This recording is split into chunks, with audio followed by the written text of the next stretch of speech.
Good morning. We are extremely pleased that you are here.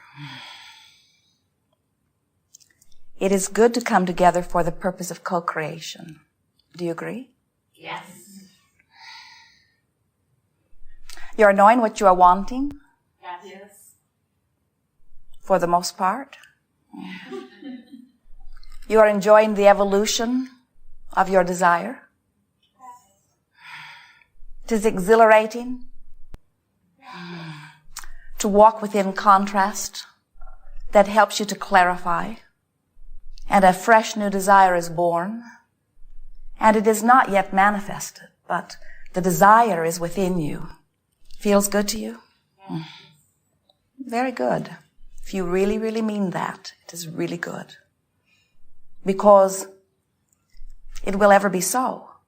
You will always be standing in a leading edge place where the contrast, the variety that surrounds you, evokes from you greater clarity about ever-evolving desire. And when that new desire is born, it is not manifest. It is an idea that has been born out of the contrast. You, the focuser of energy, have concluded the new desire. You always conclude the new desire before manifestation follows. So there is always that lapse between your conclusion of the desire and the manifestation or fulfillment of it. And a very important key, a crux really to your joyous, effective, deliberate creation is how you feel in the interim. In other words, is this desire that you hold breathing life into you? Does it feel exhilarating to hold the desire? Or are you disappointed that it has not yet come? We notice that when you most hold a desire for physical health is when you are sick. Or when you most hold a desire for greater abundance, it is when you feel lack of abundance. So the contrast in which you are living gives birth to the desire, but so often you approach that desire from a feeling place that does not match what the desire is. And that's what keeps your desires from manifesting fully faster. You have had associations with different things that have caused you to offer a pattern of thought. And it was a pattern of thought that got started, and because you did not deliberately choose some other thought, law of attraction helped you to maintain that thought and brought other things that matched that thought to you until in time that pattern of thought became what you might call a belief. A belief is only a thought that you keep thinking. And what we are suggesting to you is there are many thoughts that you continue to think that serve you, but there are some thoughts that you continue to think that don't serve you. And any thought that is not a vibrational match to the desire that you hold is not serving you. And so, in Esther's words, as we've chewed with her about this a little bit here and there, and as she finds herself sometimes thinking a thought that isn't a thought that she would choose if she's thinking about the thought that she would choose, it's just a thought that she has a habit of thinking, and when she thinks it, it never feels very good, but she continues to think it. And so as we said to Esther, why not play this game of virtual reality? In time, she said in very strong words, I can damn well choose the thoughts that I think.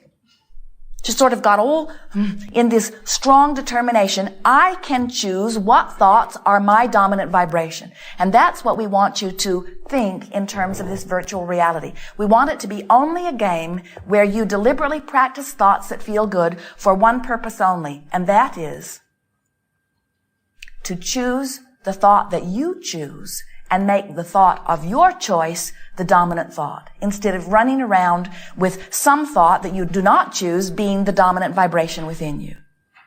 It's an interesting thing. As we watch your television, it gradually but consistently, steadily indoctrinates you to the idea of physical decline.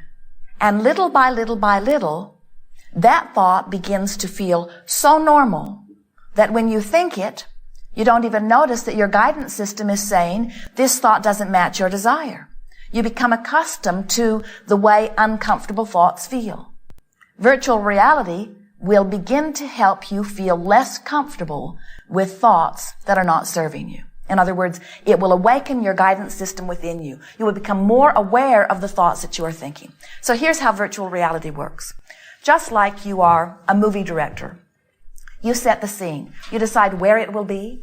We encourage you to choose some place that feels good to you, some place that you're pretty sure you could go to for 30 seconds and feel good while you're there. So the whole thing is going to take place over about 30 seconds. You're going to pick a place. You're going to decide what time of year it is. And all of these decisions that you're making are all for one purpose of assuring you of a good feeling moment. So where is my favorite place, and what is my favorite time of year to be there, and what is the perfect time of day to approach this place? And in that process, your mood will begin to evolve within you. And then you say, and what is my mood? And hopefully it's a high-flying, good-feeling mood. And who else is there? You get to decide. It might be someone else. You might be there all alone. We encourage you to choose whatever feels best, and then say something to someone, either to the one that is with you or to the universe at large. Express your feeling of high and then get out. In other words, virtual reality works best if you get in, feel good, get out. Get in, feel good, get out. Now sometimes there's a temptation to get in, bring somebody with you that you have issues with, and try to fix it. And that's not what virtual reality is about. Virtual reality is just this pure place where you can go often, lots of different places with one intention only, so that you can determine what vibration you choose to make dominant. And with far less effort and practice than you think, you will begin to more and more consistently vibrate in a place that feels good and therefore allows what you want to flow into your experience. So the benefits of virtual reality are these. First, it feels good while you're there. And what a wonderful use of life that is. Next, as you vibrate there for a little bit, you establish a vibration within you which causes other thoughts that match that thought to be more accessible to you. The better it gets, the better it gets. A little bit of practice brings a good feeling moment, which causes law of attraction to activate and bring other thoughts. So once you get the hang of this, you just go from good thought to good thought to good thought to good thought to good thought to good thought. But 30 seconds is really enough.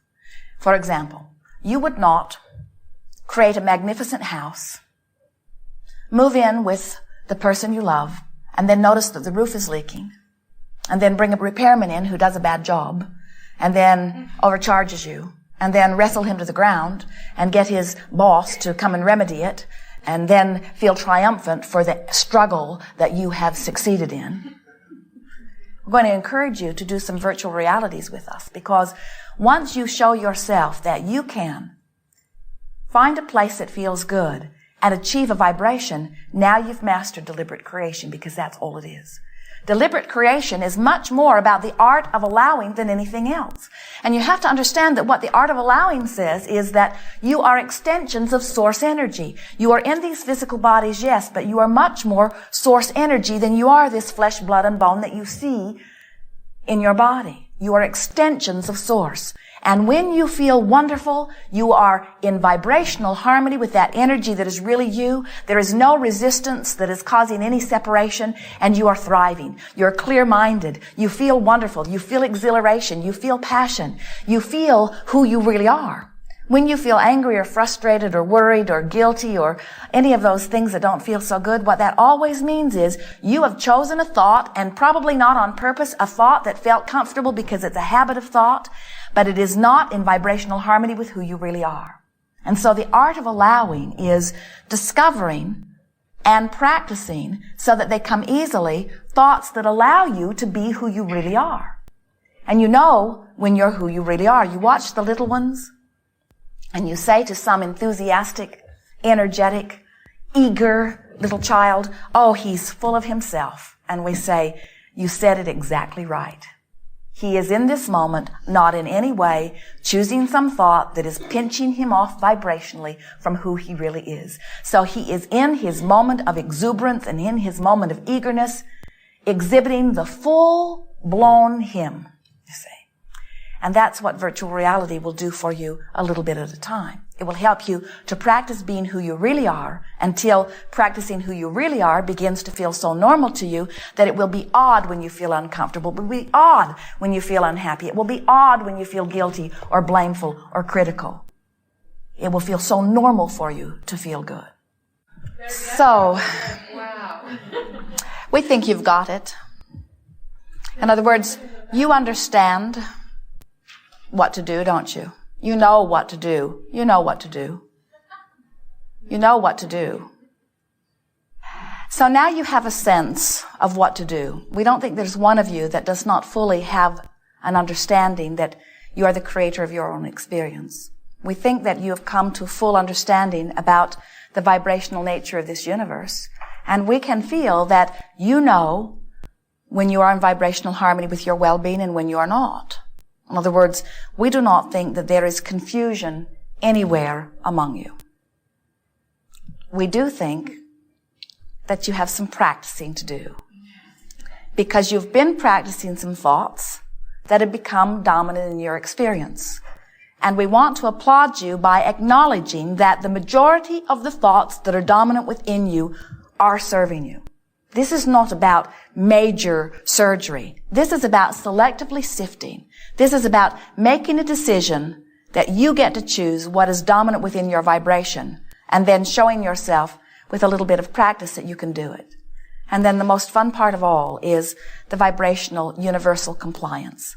Nothing is more exhilarating to us than to watch you making a decision about something from a place of having no idea how to get there, and then reaching for a thought that feels a little better and seeing that recognition within you, and then watching law of attraction begin to reverberate around that vibration, which makes the next thought easier.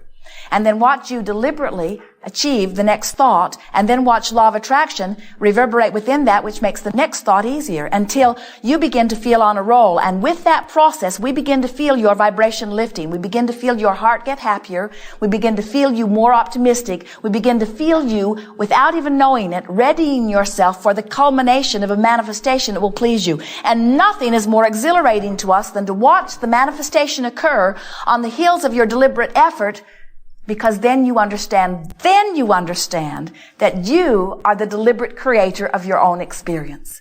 There is nothing more fun than to make a decision from a place of not knowing how to do it, reaching for it, achieving some awareness of what you are doing, offer a little deliberate mind control, bringing yourself deliberately into a vibration of your choice, and then watching the entire universe comply to your vibration. The freedom that comes in that knowledge is what you are all about. The basis of your life is freedom. You are so free you can choose bondage. Your quest, your intention, is that of joy. And motion forward is the inevitable result. But if you will let your quest be that of joy, then the inevitable result will come to you so easily, so joyously, so productively, and so much in the way that you've intended. We have enjoyed this interaction immensely. Truly the leading edge of thought. There is great love here for you. We are complete.